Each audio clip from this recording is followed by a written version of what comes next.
Hey, hey, hey. Talk about an unlucky 7. As I am just so glad that week 7 is over and done with because this was just such a bad week for me in Pick'em.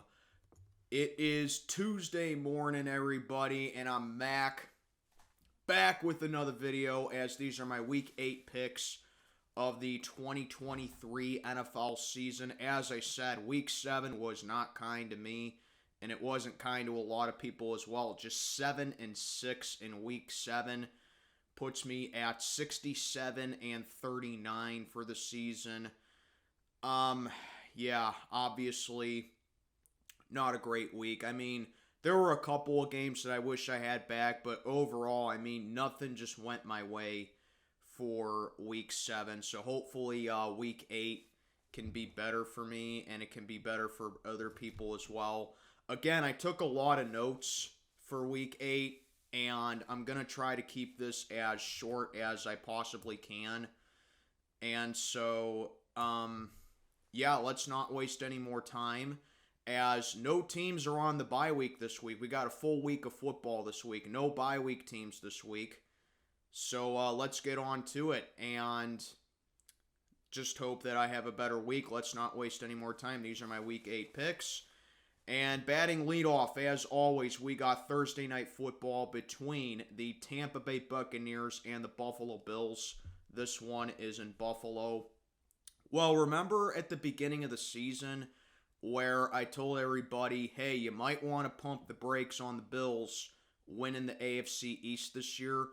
Well, let me tell you, not only this past Sunday where they got upset by the Patriots proves my point of that, but honestly, the last 3 games for the Bills proves my point of that because ever since that Miami game, they've dropped 2 of 3, and the Bills have not looked good in any of those 3 games.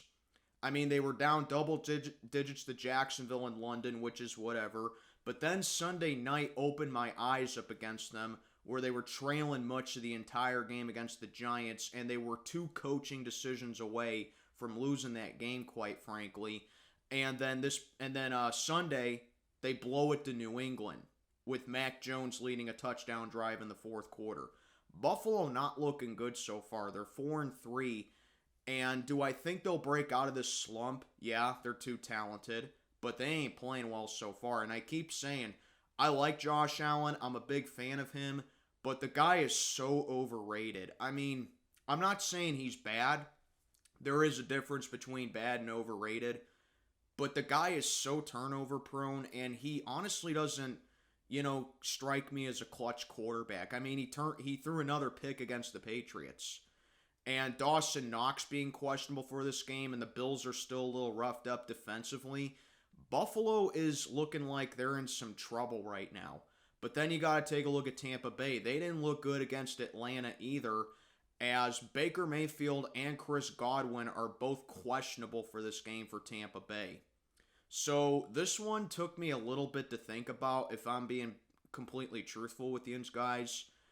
So I'm going to give it to Buffalo here because I just think that they're overall the better team here. But I'm telling you, if Buffalo blows it here, this might be like a last chance kind of thing for the Bills right here, as I don't know what's going on with them, but they just do not look good at all right now. But I'm going to give Buffalo another chance here. They're at home. It's prime time.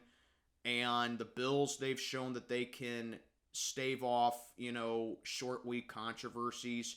And I just don't trust Tampa Bay going with the potential backup and down one of their best targets. So I'm going to go Buffalo on this one. Next, we got the Sunday slate of games in the early 1 o'clock hour Eastern time kind of games. We got the Miami Dolphins hosting the New England Patriots in Miami. And without hesitation, this is going to be my lock of the week right here. One simple fact. Patriots always struggle in Miami. They never play well in Miami. I cannot remember. Well, actually, I kind of do. The last time I remember the Patriots winning in Miami was early in 2019, where they still had Tom Brady and they blew the doors off of Miami in that game, and everyone was wondering if Miami's tanking the season. But they have not won in Miami since, and that doesn't take away the fact that they just always lose down there.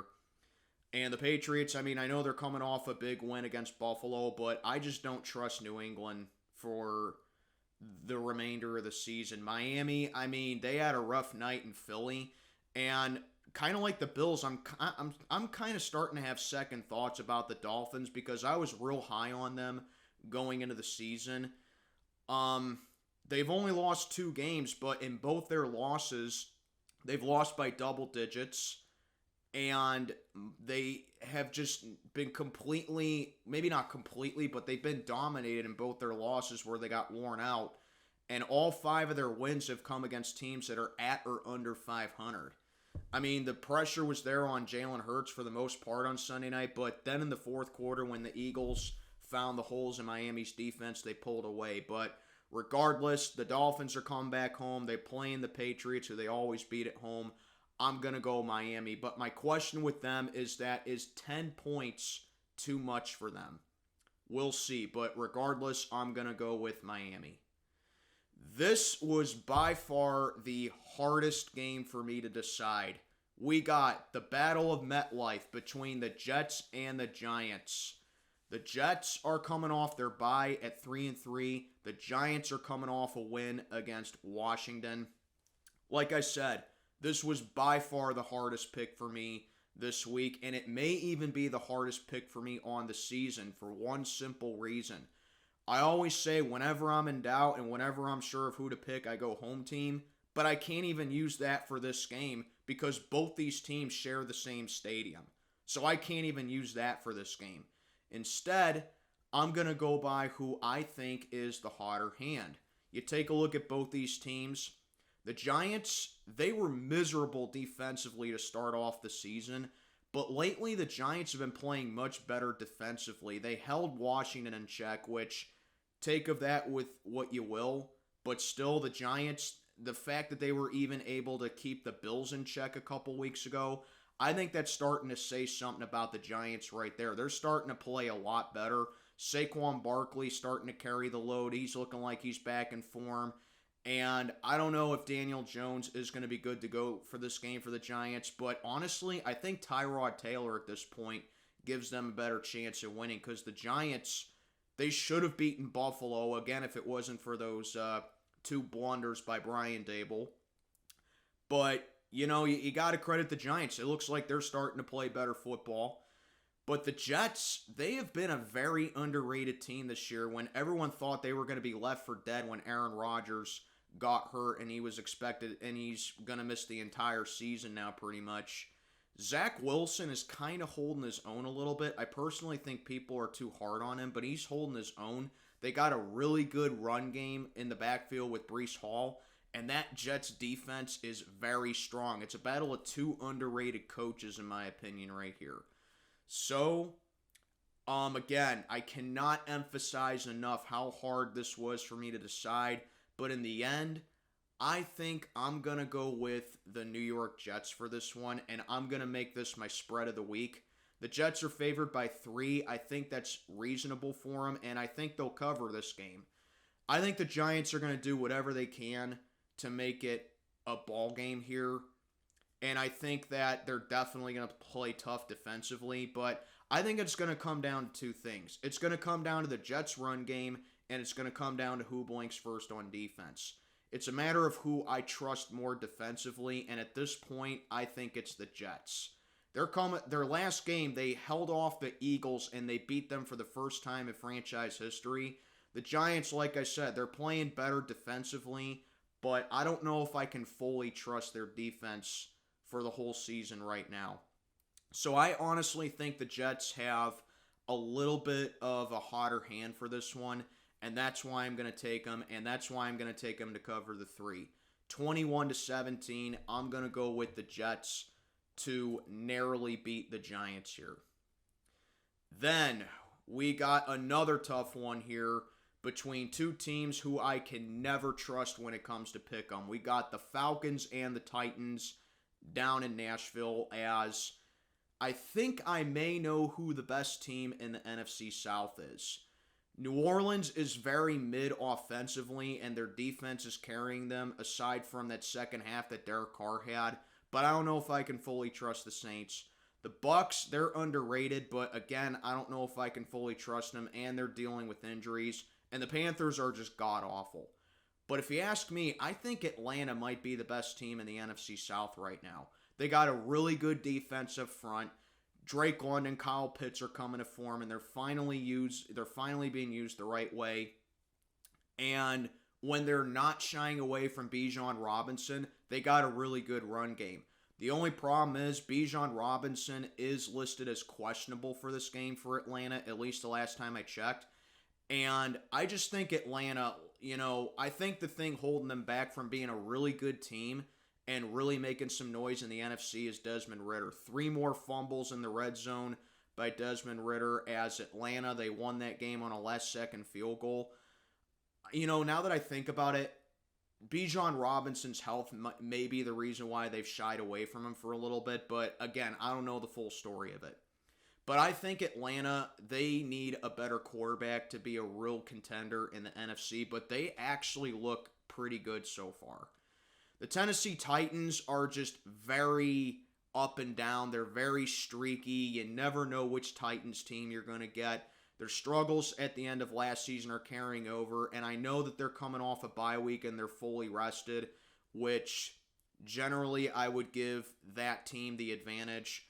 But Tennessee is just too inconsistent, and I don't trust the Titans' offense going up against Atlanta's defense right there. Plus, Tannehill is listed as questionable as well, so they're probably going to be going with one of their backup QBs. But regardless, I'm going to take Atlanta in this one simply because I like them defensively more, and Tennessee's offense is just very stagnant and it's very inconsistent. So I'm going to go Atlanta to win this one in a tightly contested ball game and a very defensive heavy game. I don't see a lot of points being put on there. I just trust Atlanta defensively, so give me the Falcons here. Then we got the Houston Texans and the Carolina Panthers. This one is down in Charlotte. The Texans are also coming off their bye, where the last time they played, they got the job done over the Saints. C.J. Stroud continues to have a real good year. D'Amico Ryans looking like he's the good head coach for the Texans moving forward. And like I mentioned with Carolina, they are easily the worst team in the league so far. I think they got to go with Andy Dalton if they're going to have more continuity offensively at this point. Both these teams are actually coming off their bye now that I think about it. Carolina, they held their own a little bit against Miami, but then the Dolphins pulled away the last time the Panthers played. But regardless, I'm going to go Houston here. The Texans have proved to me that they can win games. Carolina is just a complete and utter mess right now, and I just don't see how they are going to be able to get out of an 0-6 start. They should be, it doesn't really make sense for them to tank for Caleb Williams because that's what they mortgaged that's what they mortgaged Bryce Young for pretty much. So it doesn't really make sense for Carolina to tank. So they're just a bad team altogether when you look at it. But I'm going to go Houston to get the job done here over the Panthers and keep it rolling for Houston. Keep pace in the AFC South. Next up, we got, in my opinion, my rivalry of the week. It is the Los Angeles Rams and the Dallas Cowboys going at it in Dallas. Yes, this is actually my rivalry of the week.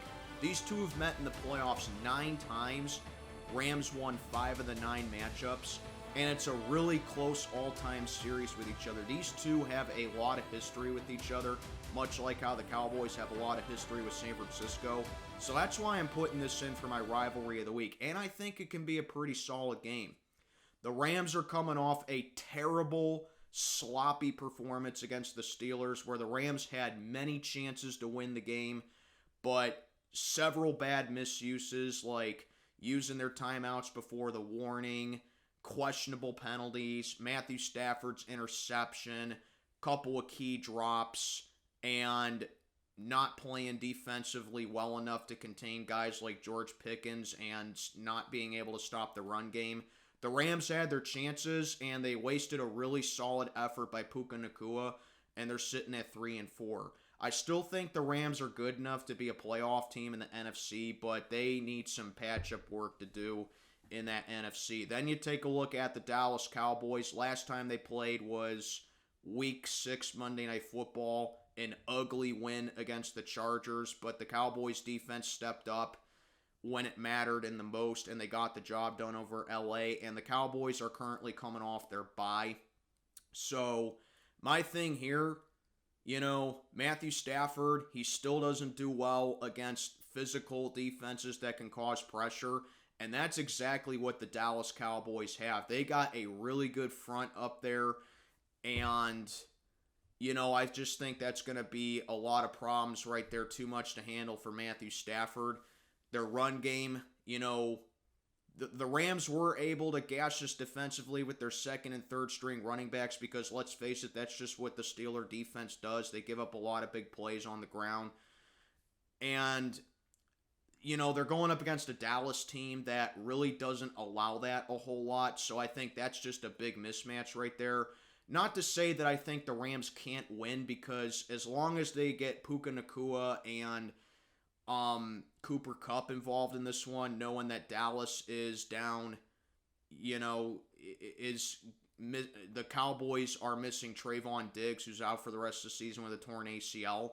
That alone is going to be a good, matchup right there for the Rams, and I'll keep them in there.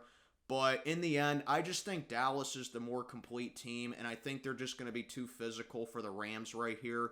I'm going to go with the Cowboys on this one, simply because the Rams, they're very streaky this year. Like I said, I still think they can sneak their way in the playoffs, but they definitely need some patch-up work to do from here, where the Cowboys, they're fully rested coming off their bye. They're a little bit more confident. I'm going to go with the Dallas Cowboys to get the job done over the Rams here, as maybe 5.5, maybe too much for them, but regardless, I'm going to go Dallas on this one. Then we got the Minnesota Vikings and the Green Bay Packers up in Lambeau. The Vikings pulling off a huge win over the 49ers on Monday night, as in my opinion, that win by the Vikings saved their season. Why? Because the Bears beat Vegas, Green Bay lost in Denver, and the Vikings, that was a game they could not afford to lose, especially since Justin Jefferson's on IR. Minnesota's 2-0 since Justin Jefferson went on IR. Not to say that I think that they can win games without Justin Jefferson, but they're 2-0 since he went on IR, and Kirk Cousins turned in a really good Monday night game. That's a first. Kirk Cousins probably had the best game of his career as a Viking, in my opinion, on Monday night. Jordan Addison went off. The O-line looked real good for the Vikings, and these are 2 straight wins that the Vikings really needed, because they got a favorable schedule coming up, and with those 2 wins, I think, like I said, that really saved Minnesota's season. They lose that game Monday night, and they're looking at big trouble in the NFC North. So a big win by the Vikings right there. Green Bay, they lost in Denver as they were down big. They rallied back, but then they lost it again in the final minutes. Packers are just not a good team. They're 2-4. Jordan Love is playing real bad. 4th straight game with a pick for him. And they couldn't get anything going until the third quarter against a team that was allowing 33 points per game. And they gave up a lot of big yardage throughout the whole season. Denver's defense is 32nd entering Week 7. And the Packers just couldn't get anything going. So these two, it's always chippy with these two. This is actually one of my favorite rivalries of all time between the Vikings and the Packers. And it was close to being my rivalry of the week, but I think Rams-Cowboys won upset. So Green Bay is favored for this game for some reason. They're favored by only 1 or 1.5, at least the last time I checked. But I'm going to make this my upset of the week. Second week in a row, the Packers are involved in my upset, and they're on the wrong side of it. Why? Like I said, Minnesota, they saved their season on Monday night. A big win against the 49ers. Previously, they beat the Chicago Bears, and they got a favorable schedule coming up. They could really start to put the pressure on in Detroit in the NFC North. So, I like the way they're using Jordan Addison. The only thing that really bugs me is that if TJ Hawkinson is okay, because he went down on Monday night. But, they were able to pick off they were able to pick off Brock Purdy twice in that game, including the game winner. You just don't see that a lot from Brock Purdy. So maybe Minnesota's defense is starting to figure it out a little bit. Danielle Hunter going up against Jordan Love, I think that's a big mismatch. I'm going to go Minnesota for the upset with this one. So give me the Vikings to go into Lambeau and beat the Cheeseheads. Another tricky one here is we got the New Orleans Saints and the Indianapolis Colts going at it in Indy, as the Saints are coming off a heartbreaking loss on Thursday night to the Jaguars, where they were pretty much silent in the first half, but then Derek Carr played real well in the second half. But then Foster Moreau, that drop in the back left corner of the end zone, that just cannot happen. He dropped the game for the Saints as their red zone offensive struggles continue. A lot of miscommunication problems with the Saints. As I mentioned before, they're very mid offensively, but their defense is still pretty strong. But then you got to look at the Colts. They put 38 up on the Browns with how well Cleveland's defense is playing with a backup quarterback. Jonathan Taylor continued to play well. And you got to give respect to the Colts. They gave the Browns a very good game, but those 4 turnovers by the Colts, that really haunted them. And sure, you can say what you want about the officiating with that very ticky-tacky pass interference call, which I agree, that was a terrible call right there, but still, the 4 turnovers, that cost the Colts the game in my opinion. So this one was really hard for me to decide as well, because I don't know if I can fully trust, the Saints as far as their offense goes, and I really can't say for real if the Colts have figured it out offensively. And, generally, like I always say, whenever a team on Thursday has their next game being Sunday, I favor the team that played Thursday. But this is a case of when I'm unsure of who to pick, I go home team. I'm not going to do the Thursday night thing for this game right here, because I don't know if I can fully trust the Saints. I like the Colts' momentum going in this game, and I like that their offense is hot, and I think they just need to hit while the iron is hot, and I think that's what Indy will do here. I'm going to go with the Colts to get the job done.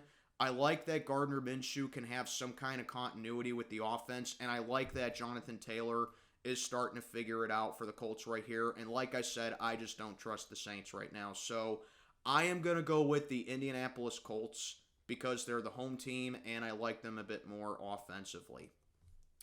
Now we got my matchup. Jacksonville Jaguars and the Pittsburgh Steelers going at it at Heinz Field. Of course, the last time the Jags came here was the playoff game in January 2018, where they swept us in Pittsburgh 45-42. They beat us in the regular season.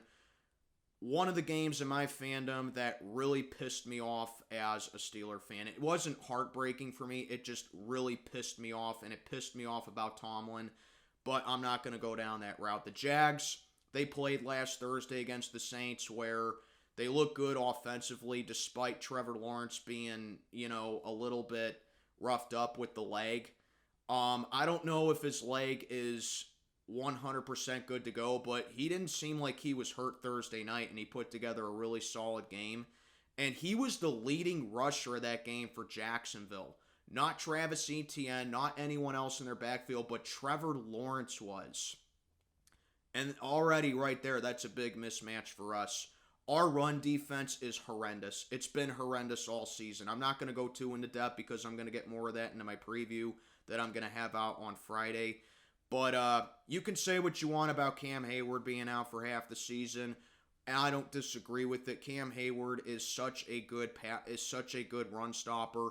But get Keanu Benton involved more and keep using Nick Herbig to plug up the hole as well. He can generate pressure, but he can also stop the run as well. And I just don't know why Tomlin continues to shy away from that. Regardless, though, this rush defense has just been getting destroyed this year by second and third string running backs, which is what happened in LA despite us getting another ugly win. But the Rams, their second and third string running backs, again, solid games against us. I don't know what the deal is with this rush D, but it's horrible this year. Even Larry Ogunjobi hasn't been pulling his weight with the rush D. Steelers offense, yeah, there were good things to take away from us offensively on Sunday, but one half decent game by Matt Canada doesn't change my mind about him. He is a terrible play caller.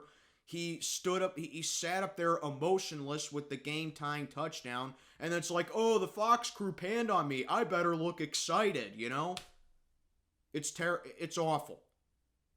And I know I like to get, I know that I get on Kenny Pickett nowadays, okay, because he's had more than enough time to polish up his skills.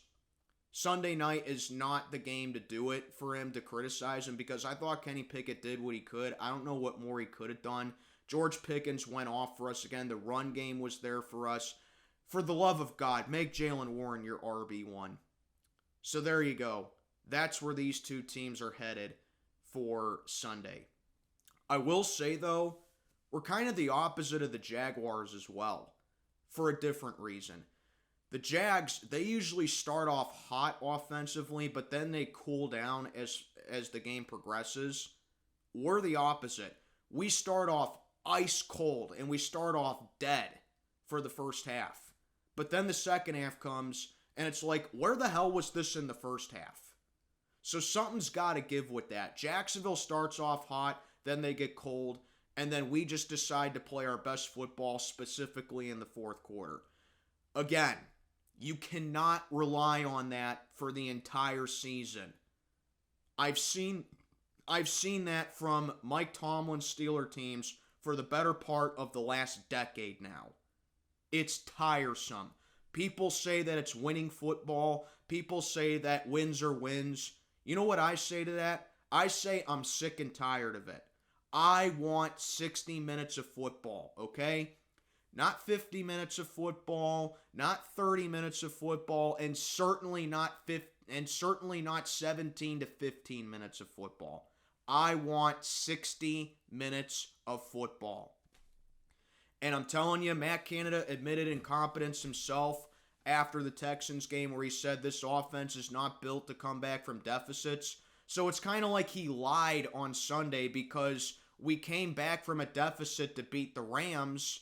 But I'm telling you, with going up against Trevor Lawrence, who's getting better and better as the weeks go by, you get in a deficit against this Jacksonville team, you're not going to have very much success with coming back against them. Period, point blank. So, I'm sorry, guys, I hate to do this, but until the Steelers show me that they can cleanly beat an opponent, give effort even if they lose, I'm taking Jacksonville. And plus, this is a very road-dominated series between the two. It's 14-13 Jacksonville all time. But the last time we had a home win against Jacksonville, you got to go back to 2011. The Jags have a history of doing us dirty in Pittsburgh. They've beaten us twice in the playoffs in Pittsburgh. I'm sorry, guys. I just got to go Jacksonville here, because I just think that I trust them more offensively. Our offense had their 15 minutes of fame quite literally in the fourth quarter, but it's going to take a lot more than that. Jacksonville gets the win here. I got them keeping up the momentum. We'll see how the Steelers respond to this and how they compete. Next, we got the Philadelphia Eagles and the Washington Commanders in Philly. As the Eagles get it done over Miami, they're 6-1. Jalen Hurts, there is a big concern with him as he had a knee brace on, after the Dolphins game. He says he was fine, but it's still worth monitoring, especially when you're a quarterback. So I don't really know the status of it. Maybe Eagles fans can say it down in the comments, but it's just worth mentioning. I think he'll be good to play for this game. But Jalen Hurts, despite the 31-17 win, it suggests Philly dominated Miami, which they had two 14-point leads on him. But again, it's like, I don't really know if I can call that a dominant win, because Jalen Hurts had the pick six. He definitely felt the heat from the Dolphins. And A.J. Brown, he's just a complete stud. He kind of carried the load for Philly in that game. But yeah, the Dolphins were worn out in the fourth quarter. Eagles took advantage of it. But Miami was in that game. And if it wasn't for just, lack of execution and feeling the pressure from Philly's defense, Dolphins probably could have beaten them. So Philly, they got the job done, but I'm keeping an eye on them, and I really don't know if I can still call them the best team in the league. Washington, same old Washington. I give them credit. I say that they're playing well, and they just continue to just let me down. They've lost 3 out of their last 4. I do think Washington can keep it close and possibly cover because they just always play Philly tough for whatever reason. But I'm going to go with the Eagles for this one because, I just trust them more. I just think they're a better overall team. And Washington, they just kind of lost my trust, especially after that Giants game. And I think Philly's defense is going to step up right here. So give me the Eagles to complete the sweep of Washington and get the job done here. Later slate of Sunday games in the 4 o'clock hour Eastern time. First up, we got the Cleveland Browns going to Seattle to play the Seahawks as the Browns. Little bit of a controversial win as a very ticky-tacky pass interference call at the end of the game that I mentioned before with my Colts entry, that allowed them to get the game-winning touchdown. But the Browns, they played well offensively, very well if they put 39 points on the board. But their defense, wow, giving up 38 points to a Gardner Minshew-led Colts team. Deshaun Watson left the game, and he cleared concussion protocol, but they didn't really specify why he didn't come back. I don't know what the deal is. I don't know if he just doesn't have any confidence. I don't know if he's being precautious. I don't know if he wants to get another massage. I don't know what the deal is. But Watson is quitting on this team, and that is just inexcusable when you're getting paid $230 million guaranteed money with that trade the Browns had. He is straight up quitting on this team, and Browns fans have every right to be pissed off about it when they mortgage their entire future pretty much for it. Like I said, they got bailed out by the refs at the end, but Myles Garrett went off in that game. He had like 9 tackles, couple of sacks, and he caused a turnover. And I hate to say it as a Steeler fan, but this just gives more ammo to people that say that Myles Garrett is better than TJ Watt. It really does. Garrett's a stud. Personally, I'll always say TJ Watt's better because he can play defense. He can just play defense better. He can cause more turnovers better, and he's just a better pass rusher. But I'll tell you, this game gives more ammo to people who think that who believe that Myles Garrett's better. Geno Smith, as far as Seattle goes, he looks a little off so far. He has 3 picks in the last 2 games, and 1 of them in the red zone, despite a 2-touchdown performance by him, and the Seahawks got by against the Cardinals. So I really don't know what to chop it down to. Seattle's looking a little sloppy so far. And like I said, Cleveland, I still think that they're a really solid defensive squad. But again, now they're going to have to go up against another high-octane offense in the Seahawks. And just playing back-to-back road games, especially when you're going from like Central Time Zone now to Pacific Time Zone, that's always a big chore. So I'm actually going to go with the Seahawks for this one because if the Browns defense allowed that much against Indianapolis, again, not taking anything away from the Colts, but if they allowed that against the Colts with a backup quarterback, now they're going up against a relatively healthy Seahawks team that can definitely put points on the board, especially on the ground. I think that might be a problem for Cleveland, so I'm going to go with the Seahawks to get the job done over Cleveland. Next, we got an easier one. We got the Baltimore Ravens and the Arizona Cardinals going at it in Glendale. And to keep it short, I am going to go with the Ravens on this one. Lamar Jackson turning in probably the best performance of his career. He absolutely went off. He had over 300 yards passing and touchdowns on the first 4 drives of the Ravens as they mollywopped Detroit 38-6. Who the hell saw that coming? I certainly didn't.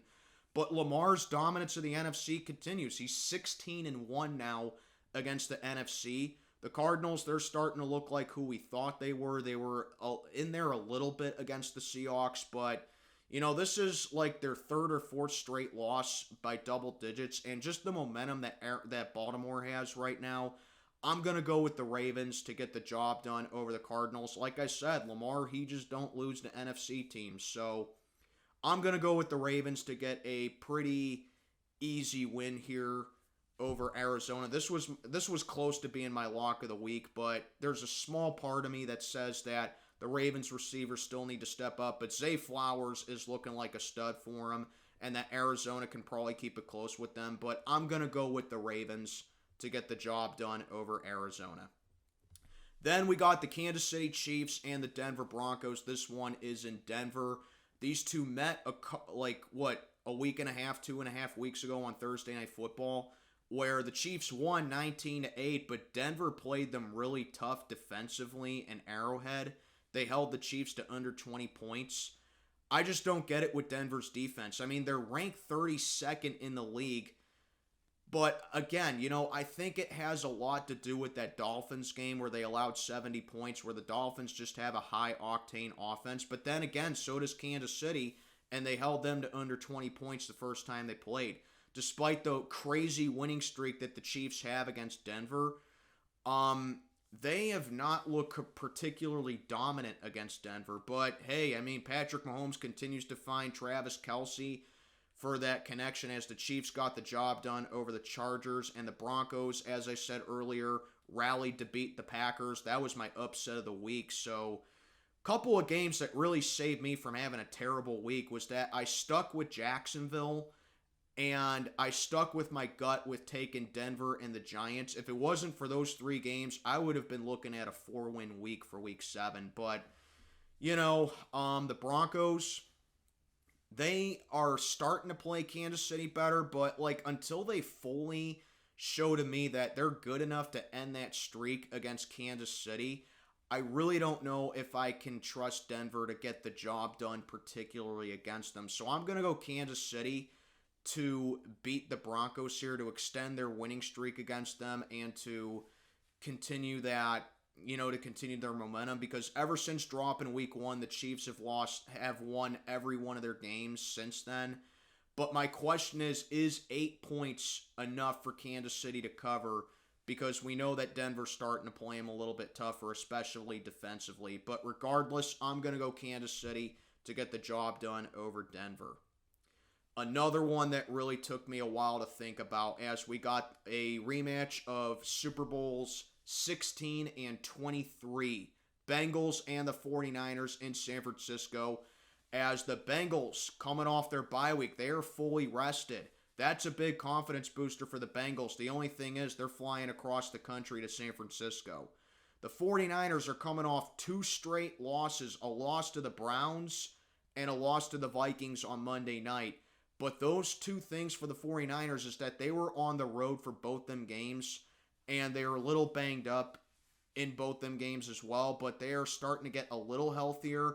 My concern with the 49ers is Fred Warner okay to go for this game? Because there was a point where he got hurt against the Vikings, but he was able to get up on his own power, and he was waiting it out on the sidelines. Only time will tell, but yeah, that's my biggest concern for the 49ers is Fred Warner. Also, offense for the 49ers. Brock Purdy has struggled lately, as he's thrown 3 picks since week 6, and he threw 2 of them Monday night.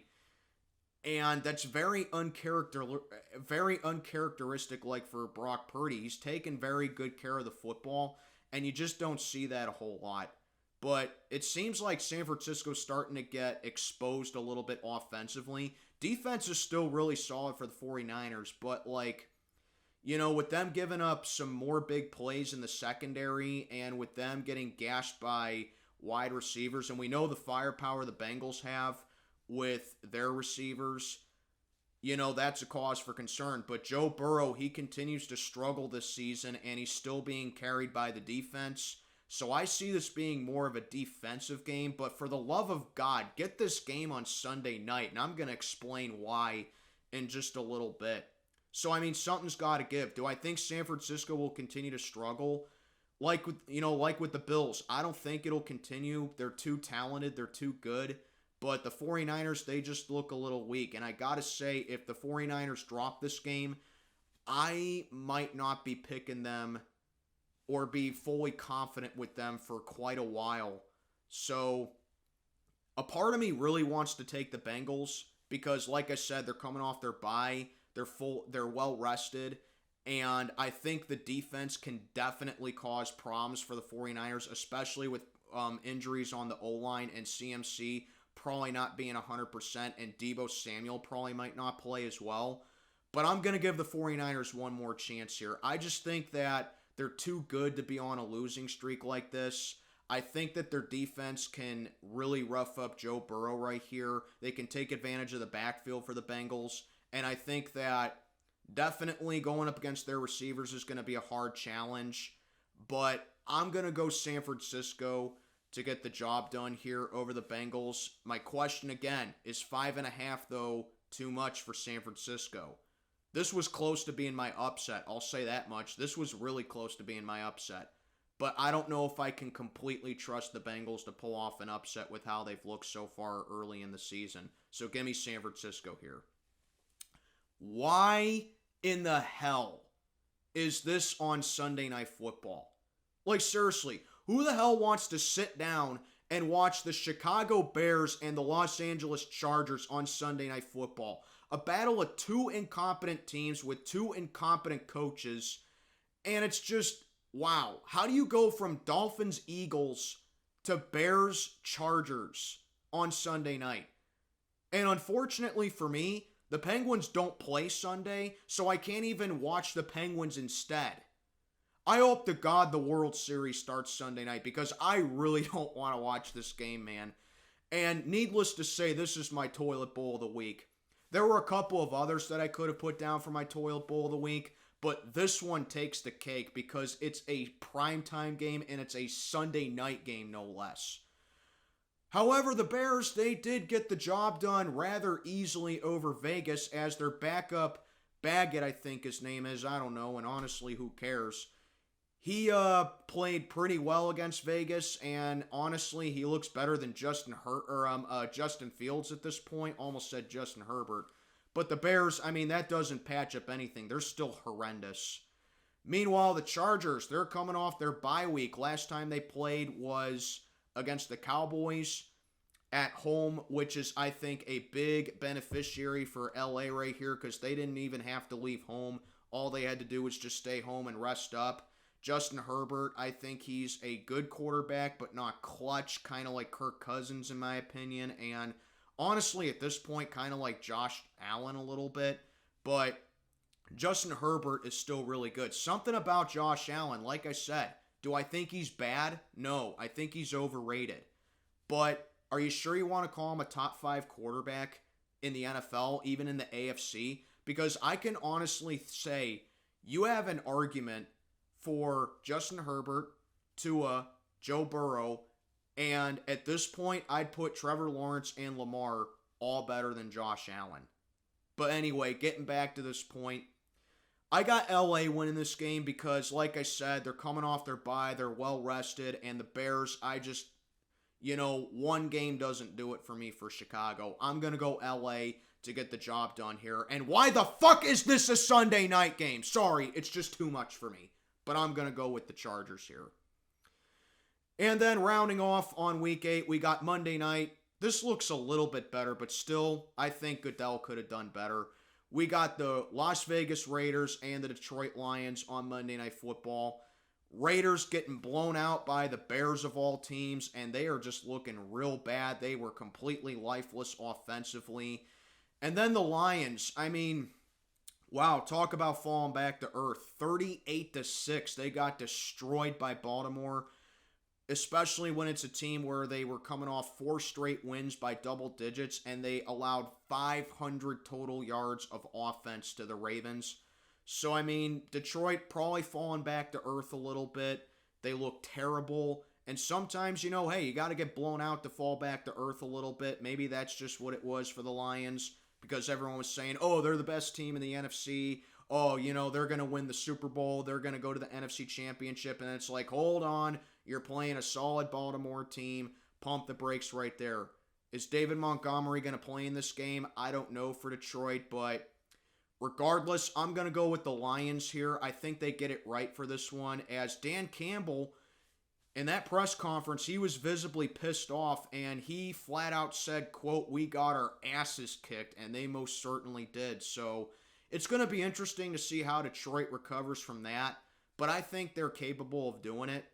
So I'm going to go with the Lions to get it right here and just taking advantage of a Vegas team who just got absolutely manhandled by a Chicago team who is just deplorable to say the least. So I'm going to go with Detroit to get it right here and get the job done over Vegas. And that'll do it. Those are my Week 8 picks. People in the tournament, you know the drill. Let me know what you think down in the comments below. Hopefully we can all have a better Week 8. This is Mac checking on out for the day. Have a good one, everybody.